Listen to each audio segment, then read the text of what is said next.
This channel does not promote any violent, harmful, or illegal activities. All content provided by this channel is meant for an educational purpose only. Uttarbanga medical কলেজের পর Bardhaman medical কলেজের দিকে নজর রাখতেই হচ্ছে। Uttarbanga medical কলেজের পর বর্ধমান মেডিকেল কলেজের দিকে নজর রাখতে হচ্ছে। ডিনের অপসারণের দাবি, জুনিয়র ডাক্তারদের বিক্ষোভে উত্তাল বর্ধমান মেডিকেল কলেজ। ঠিক কি ঘটেছে? মনোতোষ আমাদের সঙ্গে রয়েছেন টেলিফোন আমাদের সহকর্মী। মনোতোষ, কি ঘটেছে? দিনে দুবার ব্যবহার করো স্টপেজ ক্রিম আর নিজেকে রাখো evergreen. কেয়াশেড aroma therapy stoppage cream আর খুঁজে পাও নতুন আমিকে।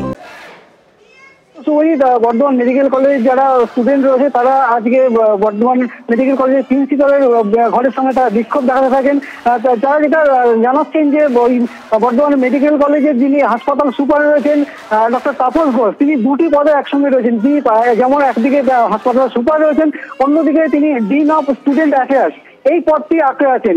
দুটি পদ এক ব্যক্তি কিভাবে পাচ্ছেন, এই পদ তিনি কেন আঁকড়ে আছেন এবং তাকে একটি পদ ছাড়তে হবে, এই দাবি নিয়ে কিন্তু তারা জুনিয়র ডাক্তার যারা রয়েছে তারা বিক্ষোভ দেখাতে থাকেন প্রিন্সিপালের রুমের সামনে। এবং শেষমেশ বিক্ষোভের শেষে তারা প্রিন্সিপালকে ডেপুটেশন দেন যে অতি দ্রুত যেন এই তাদের যে দাবি সেই দাবি নিয়ে স্টুডেন্টস অ্যাফেয়ার্স এই যে পদ দিতে হয়েছে ডিন সুপারের সেই পদ দিয়ে অবিলম্বে তাকে ছাড়তে হবে এবং না ছাড়লে তারা আরো বৃহত্তর আন্দোলনে সামিল হবেন, এমনটা তারা দাবি জানাচ্ছেন। শুভজিৎ, ধন্যবাদ মনোতোষ।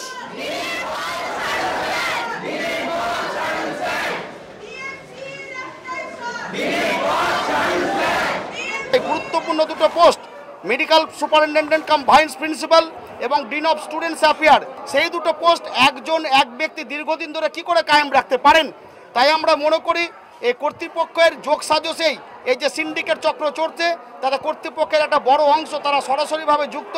একদিকে যেমন ঝাঁটা এবং বারুণ সহযোগে স্বাস্থ্য ভবন অভিযান চলছে জঙ্গল সাফাইয়ের জন্য, আমরা বর্ধমান মেডিকেল কলেজ এই ঘুঘুর ভাষা ভাঙার জন্য আমাদের ঘুঘুর ভাষা ভাঙন অভিযান আজ থেকে আমরা শুরু করছি।